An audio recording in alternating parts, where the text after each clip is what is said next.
Muito bem, estou de volta e trago dessa vez um podcast bem complicado. Eu confesso que quando eu recebi esse e-mail, quando eu comecei a ler ele, eu pensei assim, não deve ser alguma coisa muito feroz não, né? E aí conforme eu fui lendo o podcast, o relato aliás, eu chego num ponto. Olha, os senhores sabem que eu sei de muita coisa, não sei de tudo, mas sei de muita coisa. Que eu prego para os senhores sempre um preparo, né, emocional para algumas coisas, preparo mental, espiritual, etc, etc, etc. Mas nós somos seres humanos, então nós às vezes nos surpreendemos com algumas coisas. Apesar de que as coisas das quais nós costumamos nos surpreender, não deveria surpreender. É aquilo que eu disse outro dia, que coisas absurdas no Brasil, principalmente no Brasil, são comuns. No entanto, não é porque é comum que é certo. É comum porque realmente é mais uma situação que vai continuar acontecendo e nada vai mudar. Então, mesmo que a situação seja comum, aconteça todos os anos, em diversas oportunidades, com diversas pessoas, mesmo sendo comum pelo senso comum, ainda surpreende e ainda machuca aqueles que têm um pouco de empatia. Vocês sabem que quando eu fiz esse canal, eu fiz no intuito de ajudar as pessoas. Eu sabia que tinha pessoas como eu aí que estavam sofrendo e não tinham um ponto de partida. Eu quis dar o meu dedinho de contribuição. Não sou o dono da verdade, mas pelo menos uma coisinha ou outra eu posso acrescentar. E eu passei por situações na vida que foram muito difíceis, né? Trágicas, sacanagens, enfim. Então eu me coloco no lugar do cara que me manda um relato muitas vezes, né? Às vezes o cara manda uma pergunta ou outra ali, com uma dúvida, aí você pode tirar aí uma coisa ou outra aí sem entrar muito na questão pessoal. Mas quando me manda um relato do qual eu vou ler agora, eu me coloco no lugar da pessoa que sofreu pela a situação. Porque às vezes o cara que manda o relato não é ele que sofreu a situação, ele presenciou, como é este caso aqui, ele presenciou uma situação e nos trouxe para refletirmos. Então eu me coloco no lugar. Aí realmente me toca algumas coisas, tá? Bom, não que me desequilibra, mas me prova que ainda sou um ser humano e não virei um robô. Sem mais delongas, obrigado pela sua companhia. Fique comigo até o final, vamos lá. Olá, Lorde, boa noite a você e a todos os senhores que escutam este relato. Pode me chamar de Sub-Zero, né? Ou Sub-Zero, como os brasileiros chamam, né? Vou explicar o porquê do nickname em outro relato, se assim eu desejar. Então já deixo claro que eu quero outro relato, tá? Pode mandar. Sempre ouço seus podcasts pela madrugada, já quando está perto da hora de dormir. Gosto muito do seu trabalho, porque você traz red pills de todos os tipos, relacionado à vida e não somente sobre relacionamentos amorosos. Queria trazer um relato sobre a minha vida e da forma que aos poucos eu fui acordando para a realidade e saindo fora da Matrix. Mas antes disso, preciso falar de 2 acontecimentos em que eu fui testemunha ocular de coisas horripilantes com terceiros, que me fez engolir um pote inteiro de red pills, que foram muito importantes para o meu despertar. Você já ouviu aquela frase, o burro aprende com os próprios erros, mas o esperto aprende com os erros dos outros? Pois bem, esse aí é o meu caso. E nessa história eu fui o esperto. Os 2 acontecimentos ocorreram na rua onde eu moro. Eu usarei nomes fictícios por motivos de segurança. Aí não poderia ser diferente, amigo. Somente nessa situação aqui. Senhores, deixa eu fazer um ponto aqui. Quando vai chegar numa situação aqui, numa situação no relato, que quando eu li a primeira vez, essa é a segunda vez que eu estou lendo. Quando eu li a primeira vez, quando chegou na situação assim mais horripilante, eu diria, eu estava aqui deitado na minha cama e eu proferi a seguinte frase: meu Deus, velho. Foi isso que eu falei, tá? Eu quero falar isso para vocês entenderem que mesmo eu, produtor de conteúdo, trazendo red pills, etc., eu me surpreendo. Mas como eu disse no começo, porque eu ainda me coloco como ser humano, ainda não virei um verme, né? Então eu me surpreendo com algumas coisas ainda. Eu não diria nem surpresa, eu diria me compadeço com a situação, tá? Então foi o que eu falei. Meu Deus, velho, foi isso que eu falei. Vamos lá. O primeiro relato contaria a história do Caio. É assim que irei chamá-lo para evitar problemas. Caio era um conhecido meu. Conhecido e não amigo. Nunca tive a intimidade de conversar muito com ele. E nem ele comigo. Eu era amigo do irmão dele, o Lucas. Eles moravam na rua de trás. Sempre aos finais de semana, a molecada do bairro se reunia na quadra da escola para jogar futebol. Era muita gente, pelo menos uns 5 times de 5 pessoas ou até mais. Eu jogava muito bem, fazia dribles sensacionais.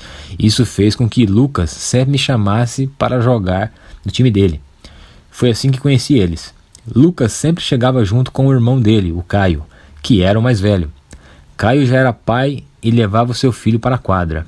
Uma vez eu perguntei para o Lucas se ele não achava perigoso o irmão levar uma criança de 5 anos para a quadra. Afinal, a criança poderia levar uma bolada e também de vez em quando acontecia uma briga. Coisas do futebol, né? Mas mesmo assim, era perigoso. Lucas me respondeu que Caio era muito apegado ao filho. E além disso, Caio era pai solteiro. A mãe da criança havia falecido no parto. Então não é pai solteiro, né? Ele é viúvo. Aqui é viúvo. O sujeito é viúvo daí. Essa é a diferença. Caio, um tempo depois, começou a namorar com uma garota da minha rua, Renata. Ela não é minha vizinha de muro. Eu moro perto do final da rua e ela no começo. Toda vez que eu ia pegar o ônibus para ir ao centro da cidade ou ir ao mercado, eu passava em frente à casa dela, onde ela morava com a mãe. Caio assumiu um namoro sério com ela. Foram até morar juntos na casa dele. Eram praticamente casados. Ele, quando ia trabalhar, levava a criança para a creche pela manhã. E à tarde, a Renata buscava o menino. Tratava a criança como se fosse o filho dela no começo do relacionamento. Vamos lá.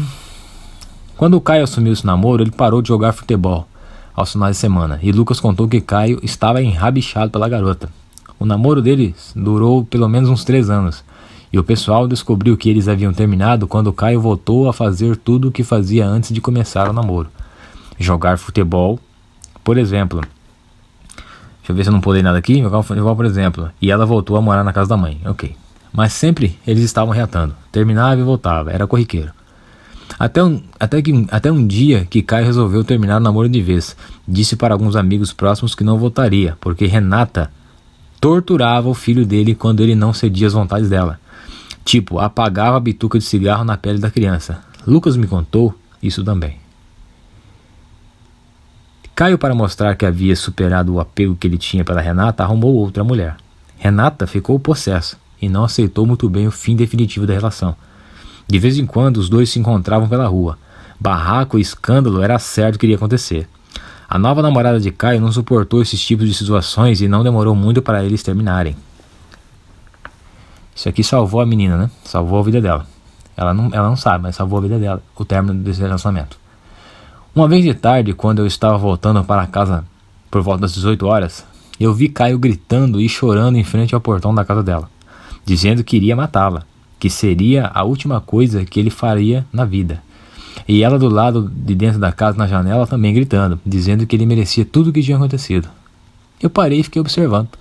Aliás, todas as pessoas que ali estavam pararam para ver aquele rapaz tomado pela raiva esbravejar aos montes até ficar sem fôlego. Eu não gosto de me envolver em brigas alheias, então resolvi continuar o meu trajeto para casa. Fui para o outro lado da calçada, para não passar perto da confusão. Quando passei por ele, continuei andando sem olhar para trás, afinal, não é assunto meu. Quando eu estava a pelo menos uns 20 metros de distância, eu vi uma gritaria e resolvi olhar para trás para saber o que estava acontecendo. Caio estava tentando pular um muro da casa dela. Nesse momento, se juntaram 5 manginas para fazê-lo descer à força na base da pancada. Caio estava endiabrado e lutou bravamente, mas terminou sendo espancado com paus e pedras. Os 5 manginas só pararam de bater no Caio porque outras pessoas interviram. O Lucas também tinha chegado para separar a briga. Caio estava desmaiado, todo ensanguentado. Os vizinhos chamaram a ambulância. Os 5 manginas quando viram que a situação complicou, saíram fora. Renata, após ver o que tinha acontecido, também puxou o carro e saiu dali. A ambulância chegou e socorreu Caio. E ele estava vivo, mas bem desfigurado pelo ângulo que eu olhei. Eu não quis chegar muito perto. Eu não queria ver aquela cena. Lucas entrou na ambulância junto com Caio e partiram em disparada para o hospital. No outro dia, a rua estava lotada de carros da polícia. Estavam atrás dos 5 Manginas e da Renata. 3 dos marginais foram presos naquele dia. Renata e os outros 2 foram presos dias depois. A própria mãe de Renata contou onde a filha estava escondida, e os outros 2 a polícia achou durante uma ronda. Após ver aquela situação das 6 pessoas sendo presas, fiquei pensando que Caio havia morrido. Mas não, ele estava vivo. Não demorou muito, a notícia começou a circular, e do porquê Caio estava querendo matar a Renata, e o porquê de ela ter fugido. Ela não fugiu porque Caio foi espancado na frente da casa dela. Ela fugiu porque matou o filho do Caio. Caio havia levado a criança para a creche na hora de ir trabalhar, como de costume. As pessoas da creche não sabiam do término do relacionamento deles. Afinal, Renata sempre buscava o menino pela tarde. Quando os 2 terminaram o relacionamento, foi um período de férias. Quando as aulas voltaram, Caio não avisou as professoras. Então Renata buscou a criança na creche, levou a criança para casa e dopou o menino. Gravou um vídeo, mandou para o pai, mostrando a criança completamente dopada, e em seguida gravou o fogão com a panela de água fervendo. Não preciso nem dizer o que esse pai viu através do vídeo e como a vida do seu filho foi ceifada. Dias depois, encontrei o Lucas e conversei um pouco com ele. Fiquei meio desconfortável de tocar no assunto porque eu tinha presenciado a situação do espancamento. Só disse para ele que lamentava pelo que tinha acontecido e dei meus pêsames. E ele me disse: obrigado, todos nós estamos sofrendo, mas o Caio é o que está mais arrasado. Eu não quis mais tocar no assunto, mas ele continuou dizendo que a Renata pagaria pelo que tinha feito. Pobre inocente, né? E que o Caio não poderia ir no enterro do filho porque estava internado. Renata foi presa e está trancada até os dias de hoje. Caio e seu irmão e família sumiram. Nunca mais os vi. Isso aconteceu no ano de 2008. Mas por que eu estou lembrando de um caso de mais de 10 anos atrás? Porque sempre quando ando pela rua, vejo com frequência 4 dos Manginas que espancaram o rapaz.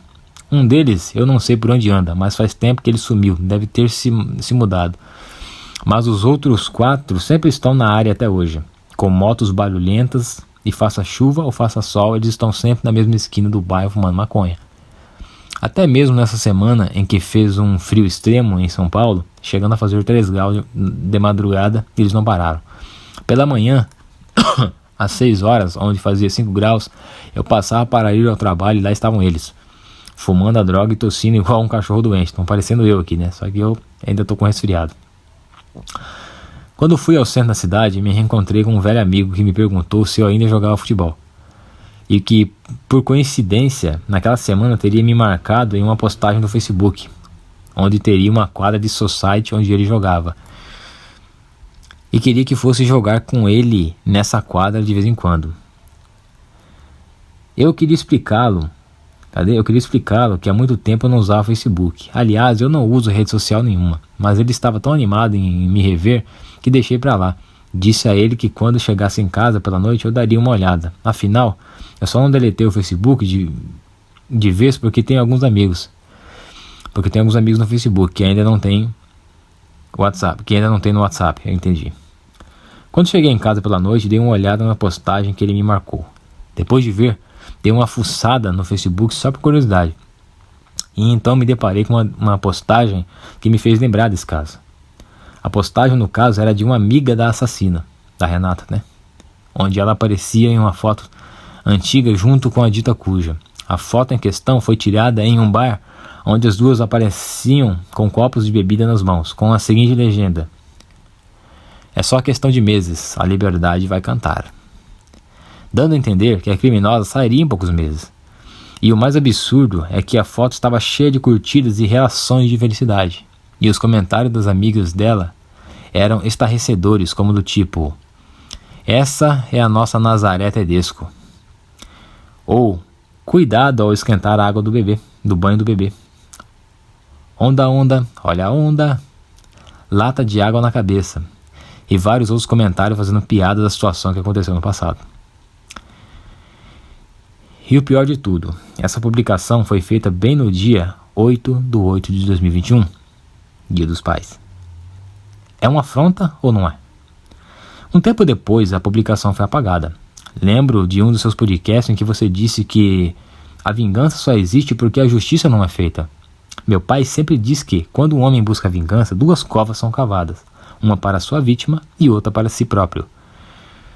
E tem homens que cavam essas 2 covas com muito gosto.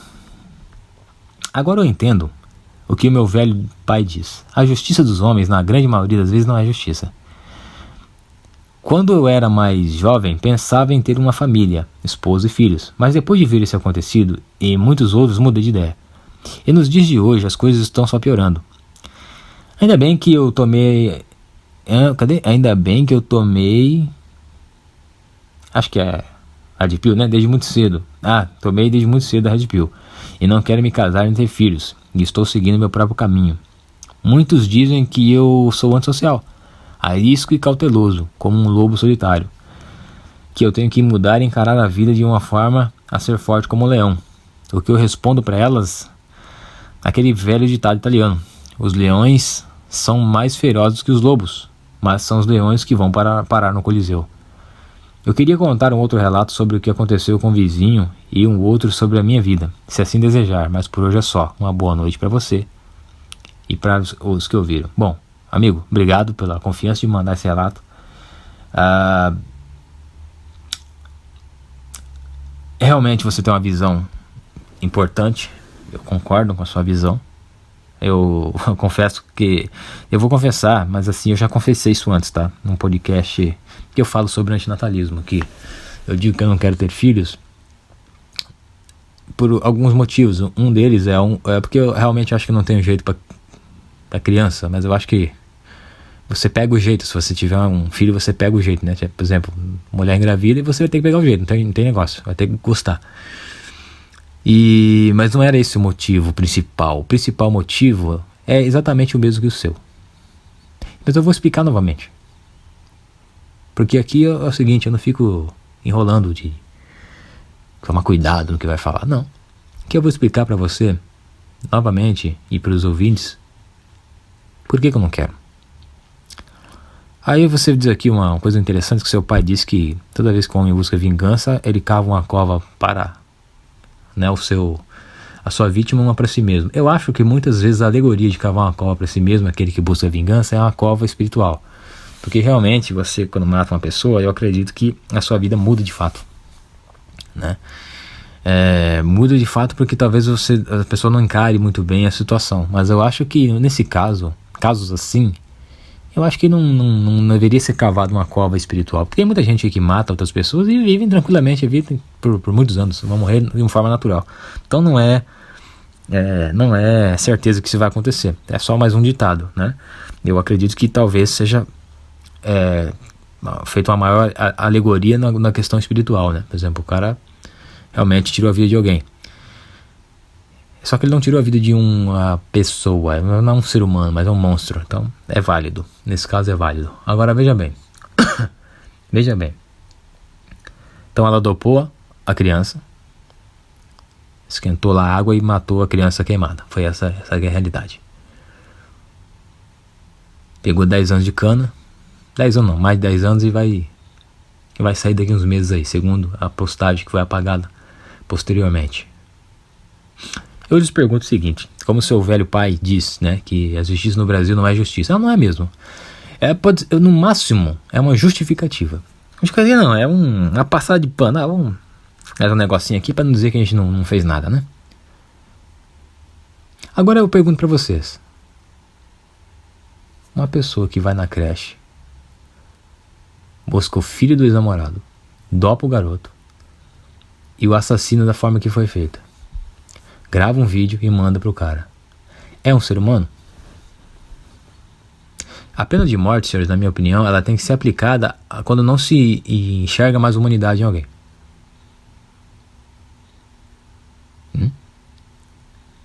Nesse caso, fazendo algo maligno, como a Renata fez. Então eu pergunto para vocês, quantos anos de cadeia os senhores acham que essa mulher teria que pegar para pagar pelo que ela fez? Porque no Brasil só se pode pegar 30 anos, não vai pegar mais. Então se ela pegasse, mesmo que ela tivesse aí os seus 25 anos, pegasse 30, sairia de boa ainda, sairia viva, né? Se pegasse, depois tivesse prisão perpétua no Brasil, então, vida inteira na cadeia. Ela tá viva ainda. Ela tá viva, ela tá comendo, ela tá dormindo. As prisões no Brasil não são verdadeiras prisões, porque o cara tem acesso à rede social, ele tem celular, ele tem droga, ele tem chocolate, ele tem visita íntima, no caso a mulher também. Tem a saidinha do dia dos pais, saidinha do dia das mães, do Natal, do Ano Novo, barará, barará. Então não é uma prisão. Não é uma prisão. A gente sabe. Então, digamos que tivesse prisão perpétua, para passar a vida inteira na cadeia. Os senhores acham, não, minha opinião dos senhores, os senhores acham que ela pagaria pelo que ela fez? Eu vou dizer uma coisa aqui pra vocês. Aí vai desmonetizar a merda toda aí, pode até querer tirar meu vídeo do ar. Então baixa o porra do vídeo antes que isso aconteça. Sabe qual que é a justiça?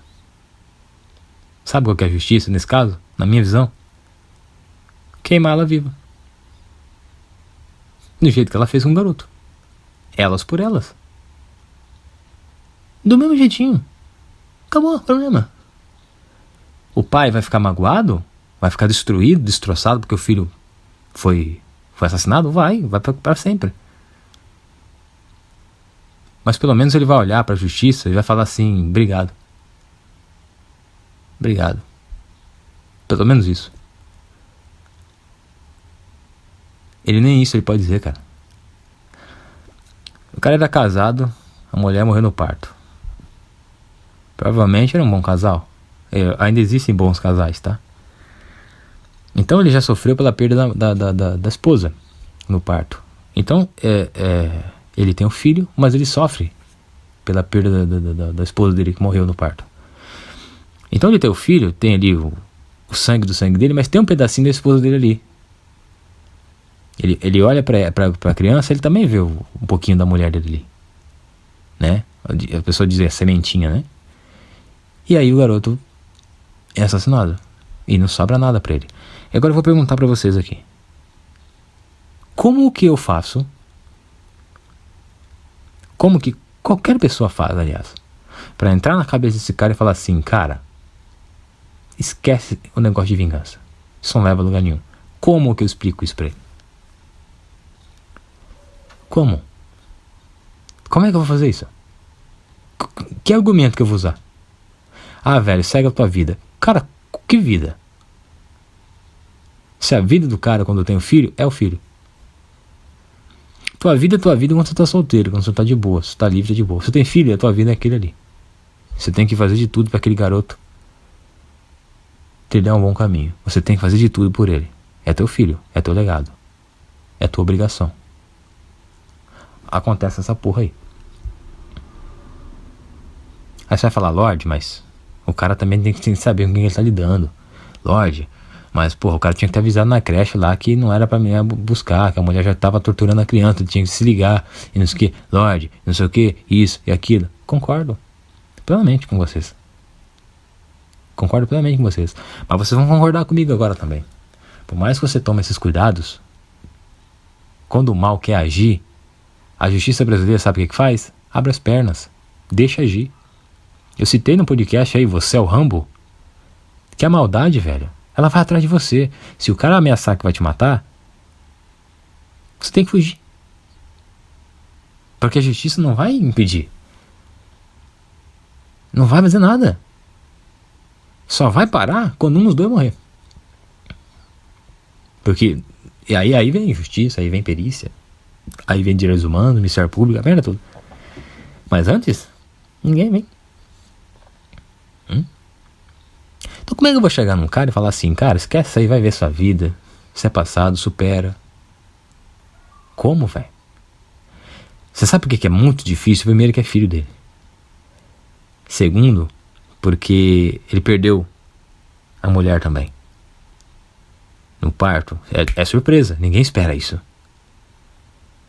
Se você perde uma pessoa, um ente querido com uma doença que está ali em estado terminal, você vai se preparando, a mente vai se preparando, você vai perdendo as esperanças de cura. Mas assim, de repente, é tipo acidente. Você não espera. Te pega de calça curta, meu amigo, você sofre pra cacete. Mas sabe o que é o pior? É que ele viu o filho dele ser morto. Eu vi o meu irmão ser morto, cara.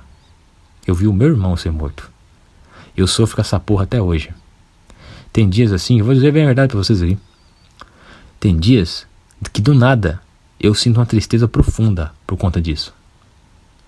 Mas eu não sinto uma tristeza profunda só porque o garoto foi morto. Eu sinto uma tristeza profunda porque não foi feita justiça.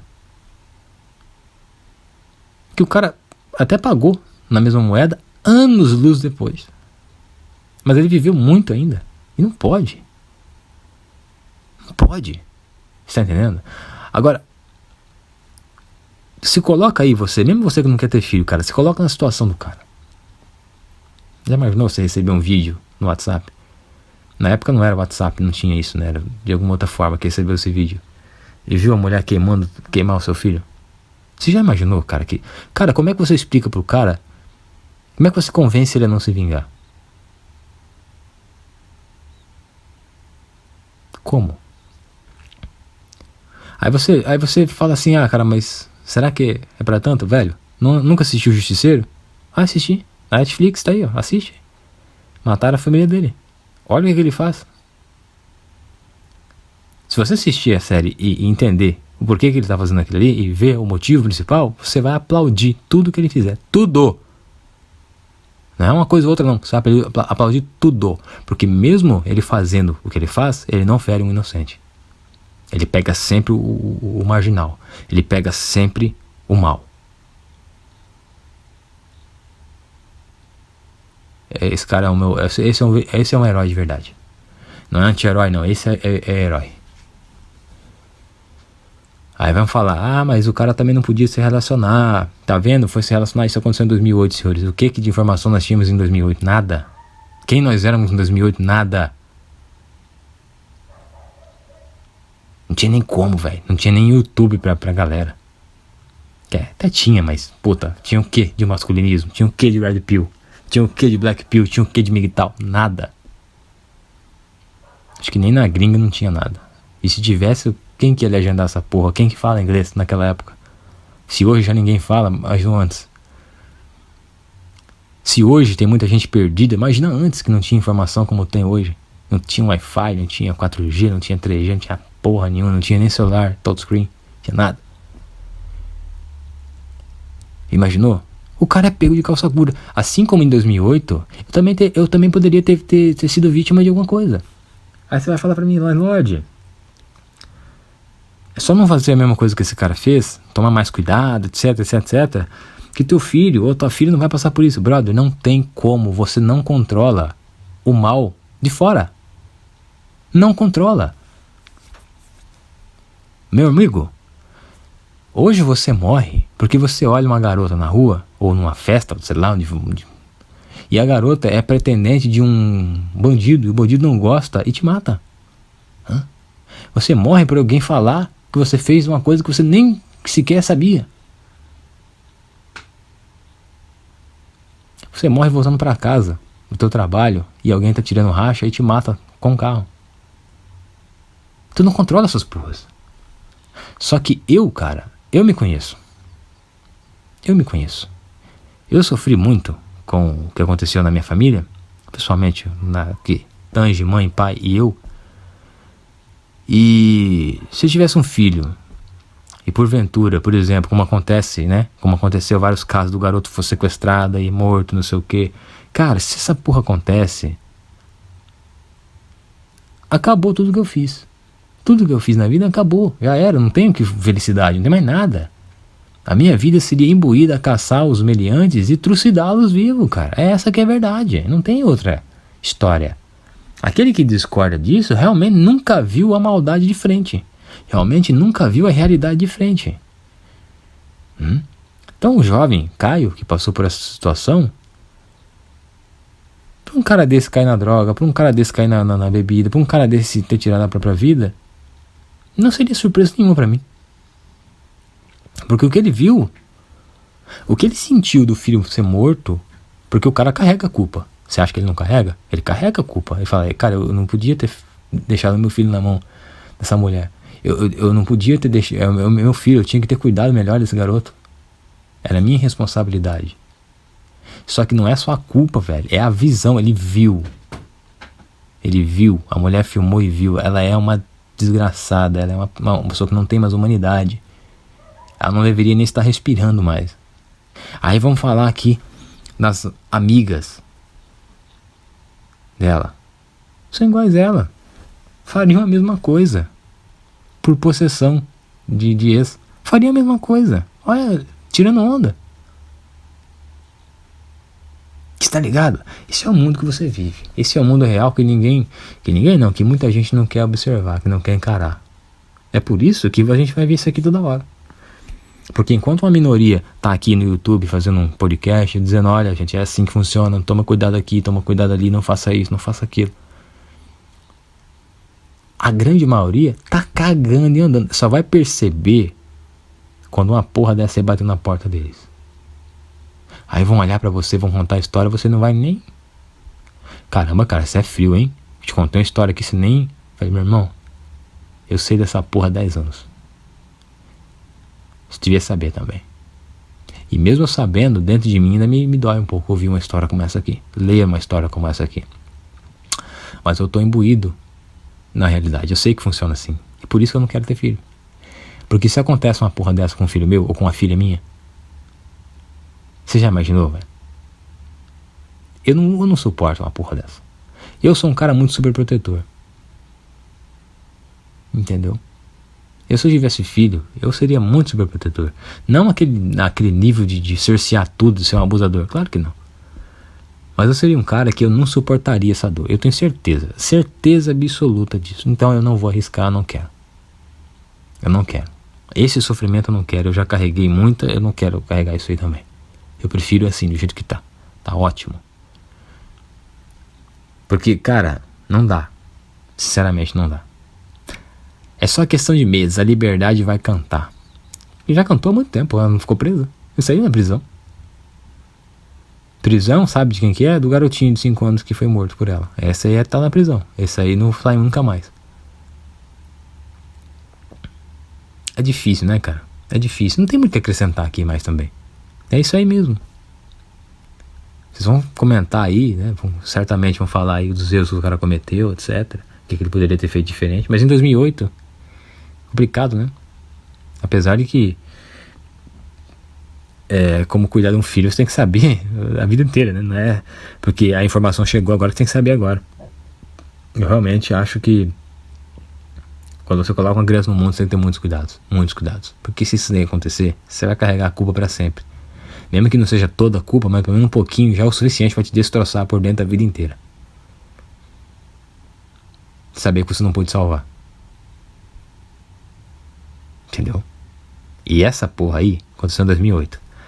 Pega de 2008 pra cá quantos caras mataram os filhos das ex e quantas ex mataram os filhos dos caras. Quantas ex mandaram matar os caras e quantos ex mandaram matar as mulheres. Esta porra acontece todo dia, senhores. Todo dia. Nada mudou. É comum. Negócio de liberdade, vai cantar, não sei o quê. Isso aí acontece há muito tempo. Aí tem gente que chega e fala assim, cara, mas a vingança não compensa. Claro que não compensa. O que compensava era a justiça. Ninguém tá procurando compensação na vingança. Ninguém tá procurando isso, porque não tem como. O nego tá querendo punir. Ele quer punir a outra. Punir de verdade. Não essa putaria aí. Esse joguinho de baralho aí que a justiça faz com o bandido. Você tá entendendo? Então, cara, Isso aí acontece há muito tempo, continua acontecendo e vai continuar acontecendo, porque as pessoas estão imbuídas, determinadas a não acordar. E isso vai acontecer com quem não acorda. Quem acorda, quem segue o próprio caminho, esse cara aí tá um passo bem longe dessas coisas aí. Não significa que você não será alvejado por alguma outra situação. Agora, desse naipe aí, é muito difícil. Muito difícil você ser acometido por esse tipo de coisa. Você é um cara ligeiro, um cara esperto, um cara que tá aí calejado pela vida, entendeu? Sujeito aí realmente inteligente. Agora, os caras que estão na Blue Pill, é esses caras aí as vítimas. A maldade ronda esses caras o dia inteiro. Ronda você também. Mas quando começa a olhar você e meter um portão eletrônico aqui, o carro do cara blindado, puta, cerca elétrica, seguro da porra toda, o cara só viaja de primeira classe. Caboclo não frequenta boteco, não frequenta a zona que só tem bandido. É difícil pegar esse cara. Vou pegar um Blue Pill na rua aqui. É assim que funciona. Vai pegar o despreparado. O despreparado vai tirar onda da tua cara há muito tempo. Ah, tá um quadrado, cara. Tu é aqui, ó. Como é que o pessoal te chama aqui? Cadê? Deixa eu ver aqui. Vamos lá, deixa eu ver. Muitos dizem que sou antissocial, arisco cauteloso. Você é arisco demais, piá. Que isso, piá? Para com isso, piá. Deixa de ser bobo, piá. Encara a vida como ela é, piá. Aí vocês estão encarando aonde? Vocês sabem o que de vida, seus trouxas? Ah não, piá, você tem que sofrer. O que sofrer, cara? Você liga? Eu não quero sofrimento, não.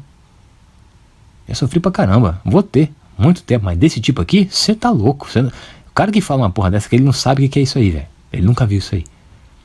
Entendeu? Então esses caras, esses babacas, vão tirar onda com a tua cara a vida inteira. Precisa ser um cara diferente, um cara cauteloso, um cara mais frio, um cara que calcula mais, um cara estrategista. Vão tirar onda.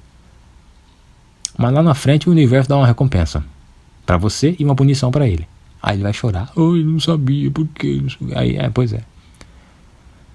Senhores, muito obrigado aí pela atenção. O podcast deu novamente mais tempo do que eu esperava. Com educação sempre, os comentários de vocês estão carecas de saber. Na medida do possível, faço mais podcast. Tem bastante pra me gravar, tá? Eu recebi os e-mails da galera aí, eu vou responder, tá?